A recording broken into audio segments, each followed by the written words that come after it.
एक समय एक गांव में एक ब्राह्मण कथा कर रहा था और उसने 30 दिन के लिए कथा रख दी। 30 दिन कथा करूंगा। अब ठीक है, उद्देश्य क्या था उसका कि रोजाना दक्षिणा के 10-10 रुपये भी आएंगे तो 300 रुपये हो जाएंगे। 300 रुपये तो उस टाइम के आज के 30 लाख के बराबर समझ लो। 250 वर्ष पहले 1 रुपये की भैंस आ जाया करती तो 80,000 की आती है, 90,000 की। तो उसने इस उद्देश्य से कथा करनी शुरू कर दी 30 दिन तक। जिस दिन उसकी कथा का भोग पड़ना था उसी गांव की चंडाल चौकड़ी ने सोचा कल इस पंडित जी की कथा का भोग पड़ेगा और गांव वाले वहाँ इसका चढ़ावा चढ़ा देंगे घना। और यो कह कि यो इसका नहीं चढ़ने देना ब्राह्मण गए वो आकर गाँव में सारे सब तरह के। उन्होंने क्या किया, उसी दिन सुबह सुबह जो भोग पड़ना था दिल्ली से एक चंपाकली नाम की नाचने गाने वाली वो व्यवसायिक लड़की ले आई और उन्होंने उसका सांग करा दिया। अब सारा गांव और इधर के उधर के लोग उस पूरा पहुंच गए। पंडित जी दोरा वो घर घर के बैठे जिसका कथा करे था। अब पंडित जी कहता है 30 रुपये 30 दिन में। हर चंपाकली के 2 घंटे में आगे 500 रुपये चांदी के वह लेकर जाती रही। और पंडित जी ने पता लगा उसका तो सारा खून जल गया, उठ कर चाल पड़ा। वो गाल लेकर 30 रुपये गोज में जेब में। अब वो चला जा रहा था, उसको पता था कि यहाँ एक गरीबदास नाम के संत हैं, वो उसके रास्ते में आवे था। घर जाने के रास्ते में छुटानी गांव पड़े था। उन्होंने सोचा चल महाराज जी दौरे बैठा थोड़ी बहुत बतलावांगे, देख किसी दुनिया होगी। वो नो बतान गया था। अब गरीबदास जी बैठे थे, 5-4 भगत बैठे थे उनके घर में, यानी उसके बैठक में। पंडित जी आ गया, आओ पंडित जी आओ पंडित जी। क्यों वेशभूषा उनकी का पता है होता, लंबी चोटी, गलमा गोछा लाल लाल सा, तलक साला रखा, काख में पोथी दे रखी, आदर से चारपाई दी, बैठ गए। और न्यो करे महाराज सुनाओ क्या हाल है महाराज जी, सुनाओ। पंडित जी गरीबदास जी बोले महाराज के बताओ, बस दुनिया का तो नाश जा लिया, या तो डूबेगी कति, हद होगी, फलान होगी। काफ़ी देर ने बोलता रहा पर न्यो ना बताओ कहानी के है। तब गरीबदास जी के शिष्य बैठे थे, वो कहने लगे महाराज जी पंडित जी के में घना दुखी हो रहा है, ऐसी क्या बात होगी इसके साथ, बता भी नहीं रहा, आंसू आ भी नहीं रही, कसर भी नहीं रह रही। तब गरीबदास जी ने कहा था कि भाई फूटी ज्ञान विवेक की, ये अंधा है जगदीश। और भाई चंपाकली के 500 हरीश मनीराम के 30। रोड़ा यू है इनका। वो मनीराम पंडित जी था। अब उसने गरीबदास जी ने बता दिया कि भाई चंपाकली का तो 500 रुपये आ गए। और इस पंडित जी ने 30 दिन तक कथा करी, इसका 30 रुपये आए। यो उसका दुख मान रहा है। तब पंडित जी कहने लगे महाराज आपने क्यों कर पता लगा, कैसे पता लगा। गरीबदास जी बोले इस बात ने छोड़ मुझे कैसे पता चला, पर एक बात सुने। आप उस गांव के लोगों को और चंपाकली को उल्हाना दे रहे हो कि उस वहाँ ऐसा कर दिया, वहाँ पैसे के लूट लेगी। और तू क्या कर रहा था वहाँ पर, आप किस उद्देश्य से कथा कर रहे थे। कथा सत्संग 1 दिन कर ले, 2 दिन कर ले, 4 दिन कर ले, तेरा उद्देश्य क्या था आप बताओ सच्ची आत्मा से।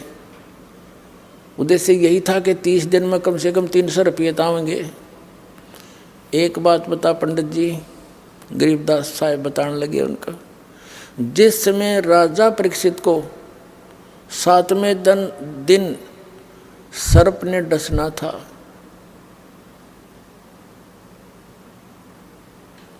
उसको कथा सुनानी थी, उसके लिए कथा करनी थी। श्रीमद् भागवत की जो 30 जन करके आया तू। और इस कथा के राइटर व्यास जी भी उपलब्ध वहीं थे, और साथ में और भी ऋषि महर्षि जितने थे सब उपस्थित थे। एक मीटिंग हुई थी कि भाई इनको वो श्रीमद् भागवत सुधा सागर की 7 दिन तक कथा सुनाई जाए, ताकि इसका मन संसार से हटकर भगवान में जुड़ जा। 7वें दिन इसको मरना तो है ही। तो ऐसी स्थिति में इंसान ध्यान से सुना करे सारी राम कहानी को। अब उस समय 7वें दिन परिणाम आना था कि कथा कोई वो करे जो अधिकारी हो। अनधिकारी ने कथा की तो इसको कोई लाभ नहीं होगा, इसका जीवन नाश हो जाएगा। तो उस समय किसी ऋषि ब्राह्मण ने हिम्मत नहीं करी वह कथा सुनाने की पृथ्वी के ऊपर जितने भी थे, क्योंकि 7वें दिन परिणाम आना था, उनकी पोल खुलनी थी। ये किसी कथावाचक हैं, तब कहते हैं स्वर्ग से सुखदेव ऋषि को बुलाया गया जो व्यास का पुत्र था। पांडवों ने उसको प्रार्थना करके नीचे भेजा, और राजा परीक्षित के पुनों से वो विमान में बैठ कर आया। सुखदेव ऋषि स्वर्ग से विमान में बैठ कर आया और 7 दिन कथा सुनाई।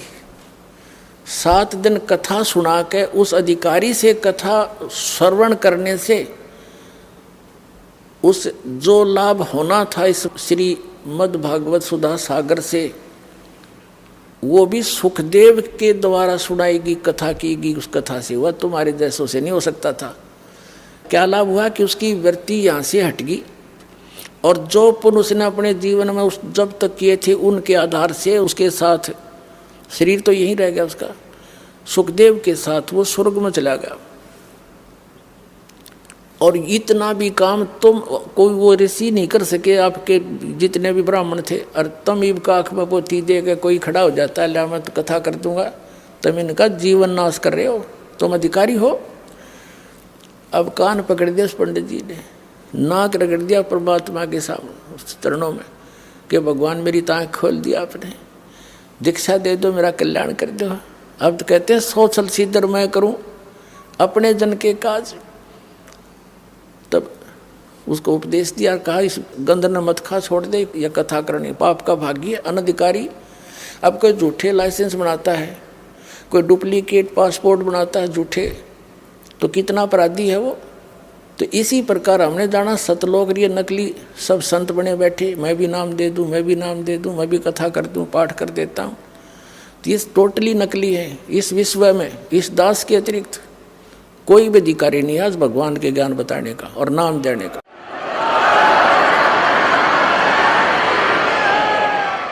ये अभिमान ना समझना, कति तत्व ज्ञान समझ लेना इसको। अपने आत्माओं जो प्रसंग चला था कि यहाँ प्राणी कितने दुखी हैं, और हम अपने बच्चों को शिक्षा किस लिए देते हैं कि ये पढ़कर शिक्षा की महिमा से परिचित हुए तो आज उस सत्र का लाभ हमारे बच्चे प्राप्त कर रहे हैं। अब ठीक इसी प्रकार जिस समय श्रीमद् भगवत गीता अध्याय नंबर 7 के श्लोक नंबर 29 में क्या कहा है कि अर्जुन जरा मरण मोक्षाय माम आश्रित यतन्ति ये ते ब्रह्म तत्विदु कर्षणम अध्यात्म अखिलम च कर्मम। वो क्या कहता है गीता ज्ञानदाता कि मेरे इस ज्ञान का आश्रय करके कि तत्वदर्शी संत की खोज करो, और वो तत्वदर्शी संत उस ज्ञान को, उस तत्व ज्ञान को बताएगा जो परमात्मा ने स्वयं आकर वो वाणी बोली है। तो उस तत्वदर्शी संत से मिलने के पश्चात जो जरा और मरण से यानी वृद्ध अवस्था और मृत्यु से छूटने के मोक्ष के लिए, यानी इससे बचने के लिए यानी पूर्ण मोक्ष प्राप्ति करने के लिए जो प्रयत्न करते हैं ते ब्रह्म तत्व विदु, वे उस तत्व ब्रह्म को और कृत्स्नम अध्यात्म अखिलम च कर्मम, वो सारे अध्यात्म को और सभी कर्मों से परिचित है। अपने आत्माओं दास आपको वो अमर कथा सुना करके उस सतलोक की यथा सतिथि बता करके और कई महापुरुषों के प्रमाण दे करके ये सिद्ध करना चाहता है कि आपका हृदय यहाँ से हटे, ये लोग ठीक नहीं, यहाँ आप रह नहीं सकते थे, कितना कोशिश कर लेना। एक व्यक्ति कह रहा था मेरा लड़का बीमार हो गया, 3.5 लाख रुपया लगाए, दोनों गुर्दे खराब हो गए, जान बच गई, खुशी बनाई, विवाह रख दिया। विवाह से 2 दिन पहले बस एक्सीडेंट में मर गया। बता, जिसके लिए सारे पाप इकट्ठे कर्म इकट्ठे करे थे, धन जोड़ा था, वो धन भी गया और पुत्र भी गया, और आप भी 92 हो गया मरना। तो इसे गंदे लोक में और आप कति खुश हुए बैठे हो, यहीं पर स्थिर हुए बैठे हो। ये लोक रहने का नहीं है। अब तक ना ज्ञान था, मजबूरी थी, कोई बतानिया नहीं था, बताओ थे नकली थे, सट्टे मारे थे, इनके पास समाधान नहीं था। तो अब आपने कमर कसनी पड़ेगी। ठीक है, जब तक आप यहाँ रहोगे आपके साथ परमात्मा रहेगा, आपका आँच नहीं आने देगा, तो सच्चे दिल से इसकी शरण में रहोगे। तो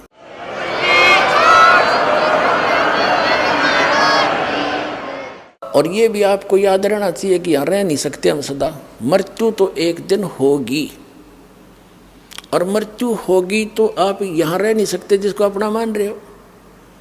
आपकी मृत्यु उस समय होगी जब आप चाहोगे, ये भी सोच लेना। लेकिन चाहोगे इस ज्ञान से, तब तक आपके पोते पोती भी बड़े बड़े हो लेंगे, वो भी भक्ति कर रहे होंगे, तो वो भी सुखी होंगे। तो उस समय आपके मन में एक बीमारी आवेगी, क्योंकि जब जीव को सुख हो जाता है तो ये न सोचा है सारे दुख भूल जाए यहाँ के, नो के ठीक ठाक था, कोई खास बात ना थी, अड़ता चाहे कैर टूट रहा हो सारे जीवन में, और पिछले थोड़े से दिनों में सुख हो जाओ, वो सारे दुखान भूल के यूँ बढ़िया लगने लग जाता है, और न्यों पता मृत्यु होगी। तो यहाँ के किसी भी सुख की इच्छा नहीं करनी, आप किसी भी वस्तु की चाह नहीं रहे। अंत में मान लीजिए यहाँ सारा परिवार तेरा ठीक और मृत्यु होगी, आप माने नाइजीरिया में पैदा कर दें आपको, बताइए यू के काम आया तेरा, यहाँ का जोड़ा जाड़ा, और फिर नया प्रोसेस हो शुरू हो जाएगा, प्रोसीजर। मनुष्य जीवन हुआ तो ऐसे, फिर बच्चे पैदा हुए, कोई मर गया कोई जी गया, सारा दिन पेट का रोला, सारी उम्र खत्म हो जाएगी। तो इस जन्म और मृत्यु के इसको लूने याद करके इस चक्कर रहे, आपने हृदय से चाक करनी पड़ेगी वहाँ की सच्चाई के आधार पे, क्योंकि वहाँ जाने के बाद फिर धीरे धीरे जैसे यहाँ परिवार जुड़ा है, तो आपका ये परिवार जो आज भक्ति कर रहा है, जिसको आप अपना मान रहे हो, यहाँ नहीं आपका है, ये वहाँ धीरे धीरे आकर के आपके साथ वहाँ फिर एक परिवार रूप बन जाएगा। वो फिर कद्दे भी ना मरे, ना बूढ़ा हो और ना मृत्यु हो, सदा सुखी, कोई काम नहीं, परमात्मा की याद वहाँ भी बनी रहती है, आत्मा को विशेष कसक रहती है, वो वहाँ का एक आनंद न्यारा उस भजन का। और वहाँ सैर सपट्टे कहीं करो, विमान सबके पास हैं, बड़े बड़े मकान हैं, आगे बहुत बड़े लान हैं, बाग बगीचे हैं, फलदार वृक्ष हैं, ये सत्कर मान लेना, कोई बड़का के बुकान की बात नहीं है।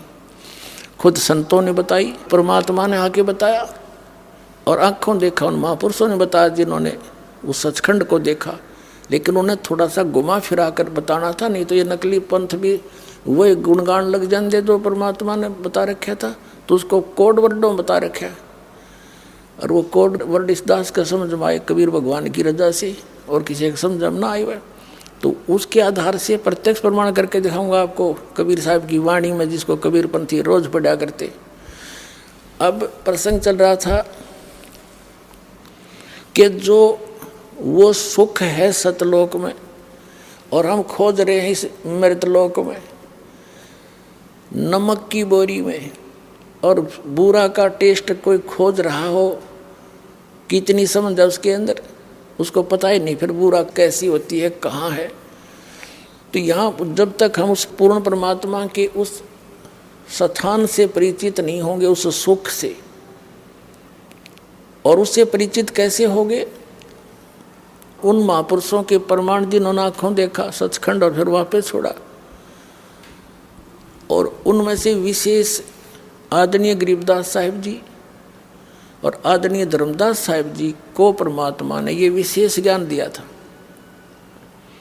और उनके द्वारा लिपिबद्ध उस ज्ञान से प्रमाण आंखों देखा उन महापुरुषों का बताया हुआ, और दास पर रजा हुई जो आपको आज खोल रहा है, ये सारे मिला करके आपको विश्वास करा देगा ये दास। आपका मन ऐसा हट जाएगा इससे, जैसे गीता जी अध्याय नंबर 2 के श्लोक नंबर 46 में कहा कि अर्जुन, जैसे बहुत बड़े जलाशय की प्राप्ति के उपरांत छोटे जलाशय में जैसी आस्था जीव की रह जाती है, ऐसी तेरी श्रद्धा उस परम पिता परमात्मा के तत्व ज्ञान और उस परमात्मा के सुख से सतलोक से परिचित होने के बाद उस ज्ञान की प्राप्ति के उपरांत इन अन्य भगवानों में और यहाँ के सुख और स्वर्ग के सुख में ऐसी रह जाए। जैसे पहले सभी व्यक्ति तालाबों पर आश्रित होते थे। एक तालाब ऐसे होते थे, वर्षा होगी भर गया, सारा वर्ष उसी से पशु भी पानी पीते थे, उसी से मनुष्य भी जल निकाल कर उसी पर आश्रित होते थे, उसी से थोड़ी बहुत कोई बगीची सिंचाई कर लेते थे। तो उस तालाब का पता होता था एक वर्ष वर्षा ना हो तो सारा सूख जा, और उस पर आश्रित व्यक्ति भी तड़फ तड़फ कर मरे यदि 2 वर्ष वर्षा ना होते। तो उन व्यक्तियों को, और एक बहुत बड़ा सरोवर झील मिल जाए जिसमें 10 वर्ष वर्षा ना हो तो भी उसका जल समाप्त ना हो, तो फिर वो व्यक्ति उस छोटे जलाशय को तुरंत त्याग कर उसकी शरण में जाकर बस जाते हैं। लेकिन उस छोटे जलाशय यानी इन भगवानों से जो ब्रह्मा विष्णु महेश ब्रह्म परब्रह्म से जो हम लाभ ले रहे थे वो पर्याप्त नहीं था। वो जलाशय का जो जल था वो पर्याप्त नहीं था, लेकिन बुरा नहीं था।